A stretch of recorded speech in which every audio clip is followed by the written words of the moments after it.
Уважаемые дамы и господа, Құрметті ханымдар мен мырзалар, құрметті қатысушылар, сонымен біз осы жалпылама азаматтық сектордың, бизнестің және мемлекеттің біздің елімізге дамуына қосып жатқан үлесі жөніндегі форумды аяқтадық. Енді кезекте біз ең көптен күткен осы форумның, яғни салтанатты бөлігіне көшейік. Осы жылғы әлеуметтік, яғни идеялар жәрмеңкесінің жеңімпаздары, соларды қарастырып өтейік.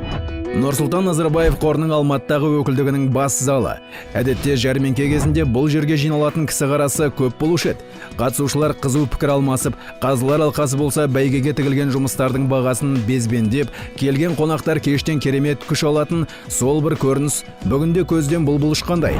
Пандемия пәрменіне байланысты елеулі жәрмеңке осымен екінші жыл онлайн жүйесінде жүзеге асырылуда.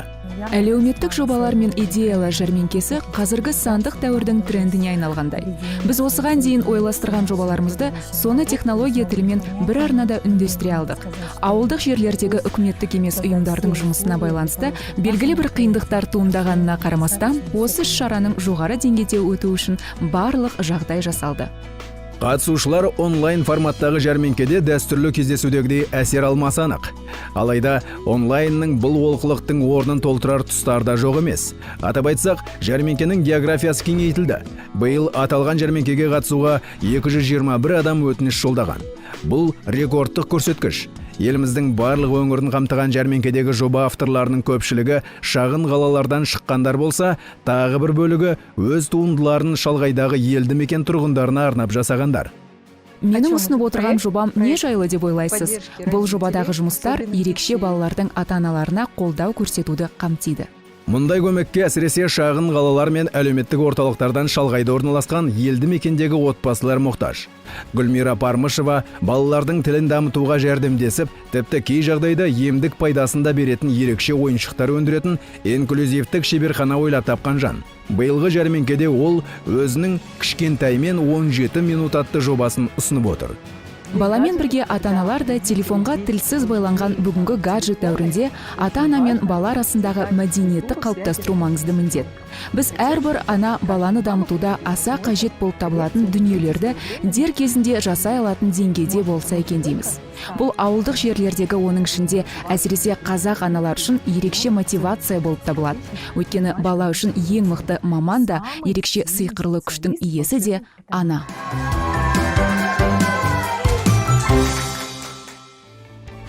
Биылғы жылғы жәрмеңкеде КО қоғамдағы мүмкіндігі шектеулі жандарды әлеуметтік бейімдеу мен оңалтуға жәрдемдесу, халықты әлеуметтік құқықтық қорғау, азаматтық құқықтар мен бастамаларды қорғау және адам денсаулығы мен қоршаған ортаны қорғау деп аталған 3 номинация бойынша өтінім берілді. Бәсекенің бастапқы бөлімінде қазылар алқасы топ 50 жобаны іріктеп алған. Біздің қосалқы бөлім адам денсаулығы мен қоршаған ортаны қорғау деп аталады. Конкурсқа қатысушыларда олардың қызметі нақты неге негізделгендігі көрсетілетін жобаның мақсаты міндетті түрде айқындалады. Қоршаған ортаны қорғау, халықтың денсаулығын қорғауға байланысты талаптарды қатаң сақтау қажет. Идеяның өзектілігінен бөлек, оның әлеуметтік тиімділігі мен тұрақтылығы да ерекше таразыға тартылды. Яғни, бұл ретте ұсынылған әр идеяның нақты бизнес жоспары және одан арғы дамуының жоспары болуы тиіс. Осылайша сан сараптамалық сөзгінің нәтижесінде жәрмеңке финалына тек ауқымды жобалар ғана емес, сонымен бірге өмір сапасын өзгертуге, тұрақты даму мақсатында әлеуметтік экономикалық мәселелерді өңірлік деңгейде шешуге мүмкіндік беретін идеялар да өтті. Біз барлық финалистерге сәттілік тілейміз. Бұл жәрмеңке барлық КО үшін ерекше ынталандырушы күш болып табылады. Конкурсқа қатысушылардың өз күштеріне сеніп, өз кезегінде өзекті, қызықты және әлеуметтік маңызға ие жобалар жасауына жәрдемдеседі. Біздің көзқарасымыз бойынша әр қатысушы жүлдегер болуға лайықты. Бірақ нақты кімнің жеңіс тұғырынан көрінетінін қазылар алқасының шешімі анықтайды. Биылғы жылы Нұрсұлтан Назарбаев қорының грантынан үміткер бастамаларды ұсынғандардың ішінде спорт және оңалту орталықтары, мүмкіндігі шектеулі адамдарды кәсіпкерлік қызметке оқыту жөніндегі жобалар, эко-егіншілік және бау-бақша орталықтары, әлеуметтік наубайхана, мүгедек адамдарға арналған инклюзивті медиашкола, тіпті пластилиндік анимация мектеп студиясы да бар. Сонымен, биылғы жылғы жәрмеңкеде кімдердің жобасы үздік деп танылып, кімнің өз идеясын жүзеге асыру үшін Нұрсұлтан Назарбаев қорының грантын жеңіп алғандығын дәл қазір білетін боламыз. Итак, кто же стал обладателем гранта? Сонымен, Нұрсұлтан Назарбаев қорының жеңімпазына кім жеңімпазы болды деп айтатын болсақ,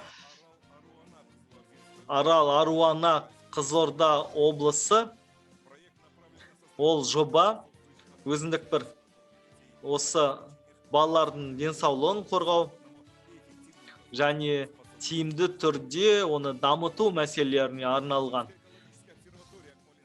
Ақмола облысында Қорғалжын, онда яғни орнитологтар, жас орнитологтар жобасы, және бұл жоба осы ерекше қажеттіліктері бар адамдардың мәселелеріне қарастыруда.